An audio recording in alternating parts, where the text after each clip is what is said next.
Today, at Hotel Africana, the marriage conference organized by the Bible Society of Uganda unfolded, drawing a diverse gathering of over 400 individuals. Among them were esteemed church leaders and clergy, including Archbishop of Kampala, His Grace Paul Ssemogerere, plus other leaders from the various churches and denominations. As the conference commenced, the Archbishop, His Grace Paul Ssemogerere's opening address set the tone, underscoring the sacredness of marriage as a divine gift rooted in biblical narrative in Genesis 2. He emphasized marriage as a bedrock of society, urging the attendees to honor and protect this sacred institution against misuse or exploitation.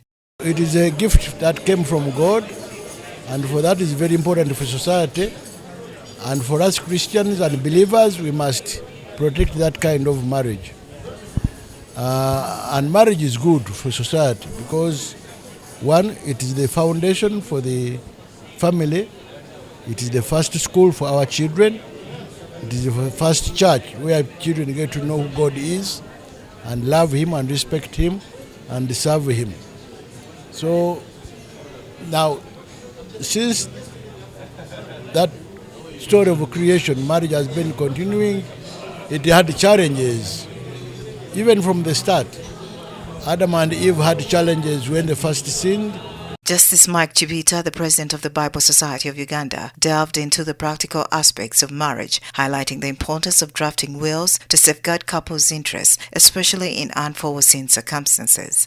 The couples in marriage to be able to continue in marriage, but aware of the legal issues that arise. And so we talked about making a will, and I was encouraging them to make wills, because it simplifies matters after somebody has died. Then we know who will inherit the property, who will go to the bank and access the accounts and those kinds of things. It helps reduce chaos when there has been a death. Justice Chibita also shed light in the thorny issue of property disputes within marriages, a factor often contributing to the breakdown of unions and high divorce rates in Uganda. Couples own more property than they did like 40, 50 years ago. This is good, but there is a negative part which we are seeing, that especially the young couples, but it's not restricted to young couples only, couples now begin wrangling and fighting about who owns this property, what did you contribute, and so on. And so we were also talking about the issue that let the property not divide us. And one of the ways of ensuring that the property doesn't divide us or cause a problem is at acquisition. We should agree in whose names is this property going to be. Further enriching the discourse, Justice Chibita addressed the delicate matter of DNA mismanagement, which has caused rifts in many Ugandan households. He stressed the significance of parental roles beyond biological ties, advocating for nurturing and supportive environments for all children. DNA from a Christian perspective, we all want to know, am I the son, am I the daughter, am I the father?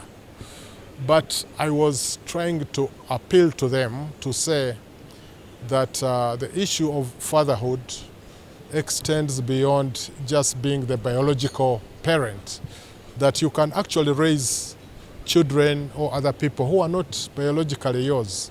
Dr. Evans Atwine, the CEO of International Center for Mental Health and Family, brought the psychological perspective to the conversation. He addressed the pivotal role of communication in marriage, likening it to a catalyst for growth, trust building, and emotional healing. Dr. Atwine's plea to clear the communication channels resonated deeply with the audience, offering practical insights for fostering healthy marital relationships. Eco investments, and we expect better results for the benefit of the partnership. And so when we have good communication, it fuels growth. We are able to grow. It promotes transparency and accountability. It helps us to connect emotionally because we have truth. It builds character. And so it is very, very important. And then, of course, it removes suspicion. Everyone is able to go on the same. It promotes teamwork. You can't have teamwork when you do not have good communication.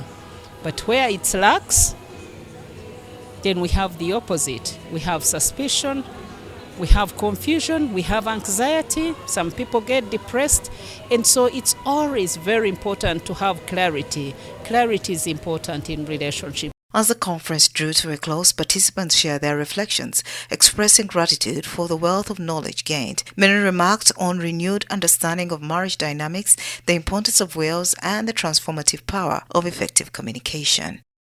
I have learned that communication is key to a healthy marriage, and I want to thank them so much for caring about married people, to bring out something that can help and sustain and maintain them in marriage. Laws that affect marriage in Uganda, and for couples to take precaution before marriage to get it right, like what marriage should they contract in the first place? Is it a church marriage? Are they going for a civil marriage? Are they going for a traditional marriage? And what each one of them encompasses. So he cautioned those ones that are going for traditional marriages, especially to know that these marriages are potentially polygamous. And if they're polygamous, it's not enough that you have this marriage certificate. You need to know that. Number one, of course, as a priest, I know I engage with quite many couples in my life. I counsel many people, not only respective like the prisoners, but there are many couples who come for counseling. So this is an addition to my knowledge on how to support families, because what I know, the country will be better if our families are good. The marriage conference organized by the Bible Society of Uganda at Hotel Africana stands as a testament to the enduring sacrifice of marriage in society. Through the collective wisdom and esteemed leaders, legal experts, and mental health professions, attendees were equipped with the invaluable insights into nurturing and safeguarding marital relationships. Nora Osende for UCTV News.